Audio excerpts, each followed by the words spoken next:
Hello and welcome to this week's edition of Chi, the Contemporary History Intervention. This week's edition of the mess we're in, our advanced option for third-year students, wrestled with what is arguably the mother of all messes, climate change. And in our discussion in class, we once more encountered that generational gap that I think we need to face up to as academic historians. My lecture on Monday looked at the classic issues of climate history as they come from the literature.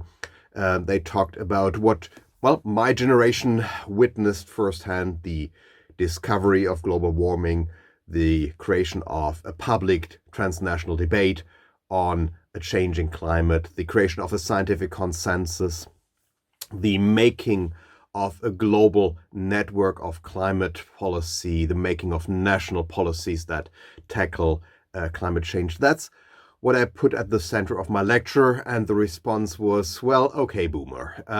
That's not the climate history that today's students want to hear, though they recognize to some extent that, yes, these are legitimate issues of climate change. But I think if you talk with today's students about climate change, you have to realize that their mindset, their experience differs fundamentally from that of people of my generation or older.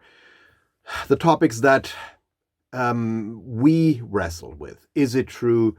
How do we counter climate change denial?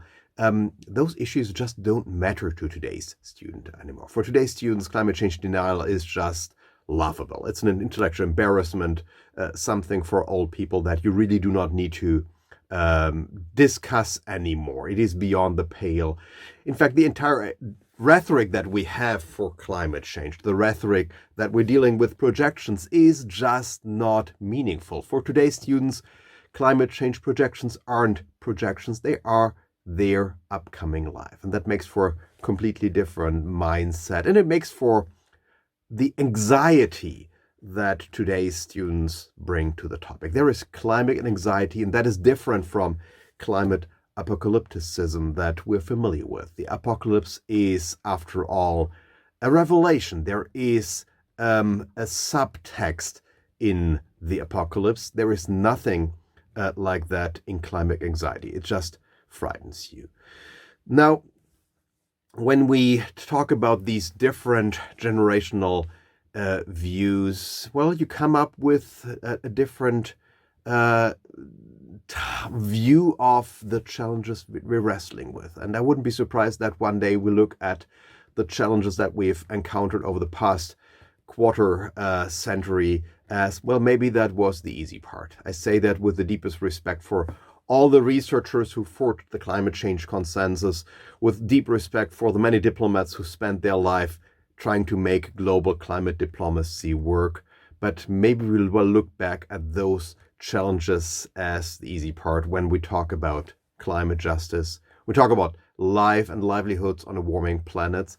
And when we talk about what it took to fill that glaring hole in our historical imagination that I would like to focus on in this lecture. I think the key to understanding the challenge that climate change means for historians is to recognize that, first of all, there is a big nothing. It's not because historians have not worked on climate change. We have quite a few really good books that form the backbone of classroom teaching and that were the backbone of my lecture on Monday. There are books on the discovery of global warming, the making of the current climate change network. There are very important books on climate change denial, like this book by Naomi Oreskes and Eric Conway, Merchants of Doubt, two historians who showed that the people who put forward climate change denial, often with friendly support from oil interests, that these were often the very same people who spread lies about the cancer threat in cigarette smoking. This is not just the same arguments, these are the same people.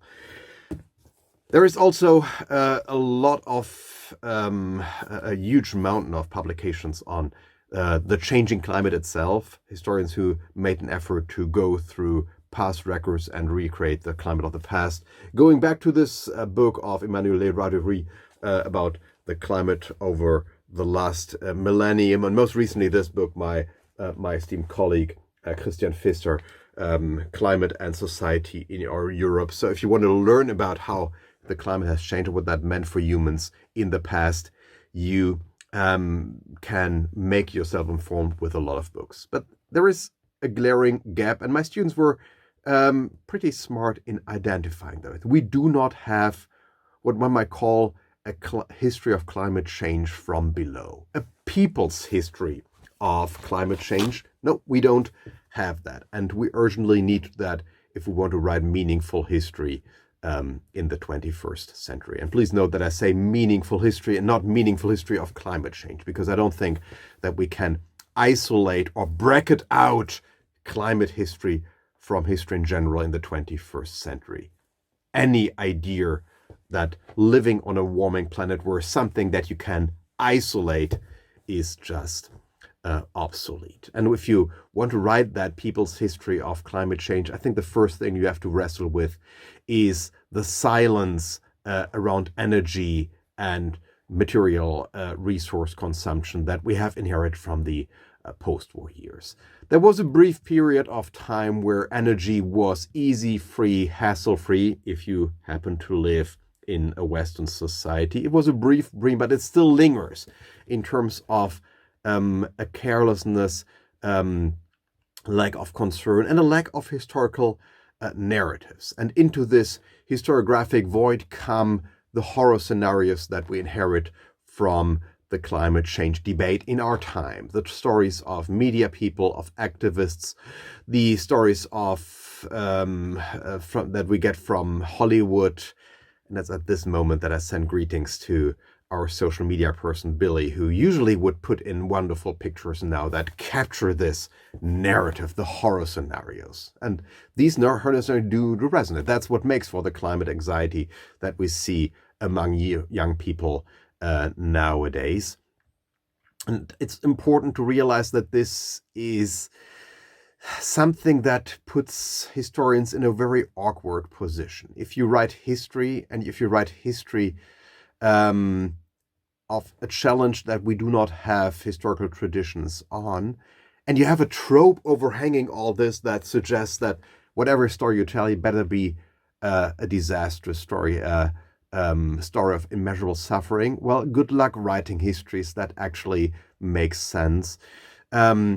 It's important to realize the obvious. Climate change is about change, and change can be many different things. Yes, it will be about disasters. Yeah, it will be human suffering, but it will all be about situations where change is exactly that. Change, something that needs to be managed, something that requires adoptments, and sometimes it will also be about opportunities. Change can open new options, and that will be a part of the history of climate change too. And I think it's a sad testament to global awareness and awareness of a global problem that whenever we talk about climate change in the global south, we have that idea in the room that all humans in the global south will inevitably suffer from climate change, that they will all pay the price for our dependence on fossil fuels. If you know anything about the global south, it should be that the global south is really diverse. These are very different people in very different parts of the world, in very different climates. And all these people are multidimensional, just like people in the West are multidimensional. They want food, they want energy, they want jobs, they have jobs of many different kinds, and they engage with many different aspects of global warming. And yes, they sometimes want to have fun too. And depicting this huge diversities of lives and livelihood, and pouring a uniform narrative of disaster victims over them is, I think, utterly unhistorical and really an imposition of a narrative that just does not fit everyone. And cherry picking those where it actually fits would be hugely arrogant toward the people in the global south. That's where we are, trying to write histories under the impression of a master narrative of uniform disaster. But then a challenge is always an opportunity. And it's an opportunity for historians. Maybe we should seek stories that escape or subvert this expectation of doom, which are stories of people who actually tried for and searched for a responsible path in a situation where all options look bad. We have plenty of stories about merchants of moral concern. Yes, that would be you, Greta. And thank God we have them, because our climate debate would look very different and very poor and very sad if we didn't have people who voiced moral concern. But where are the merchants in the true sense, in the original sense of the word? People who make deals, who bring things together, who explore new energy sources, who run the climate compensation projects, who work towards climate adaptation, knowing that climate adaptation is ambiguous on multiple fronts, that it raises difficult questions about justice, about equity, about life on a warming planet, but who nonetheless do not get paralyzed by these ambiguities, but who chart a path that may open responsibly, morally justifiable paths on a warming planet.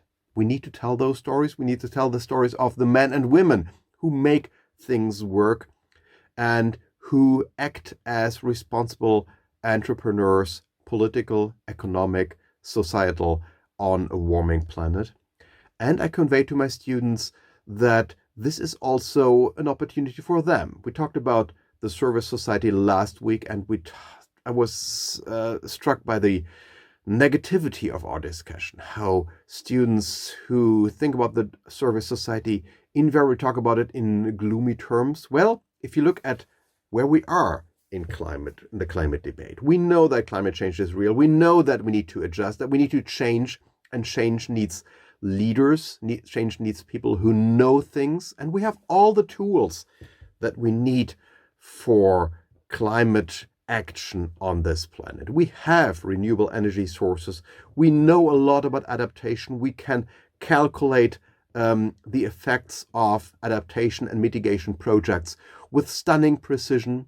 And we need people who work towards that goal, who team together, who make change happen. And that's a wonderful opportunity for students nowadays, in that it really opens what is the promise of the service society. People who make things happen, who bring knowledge to bear. Well, the response was another okay boomer moment, but maybe that just means that students needed some time to think it through, and maybe some of them are now searching the web engines for a wonderful job in the upcoming service society in the age of global warming. Good luck with your application.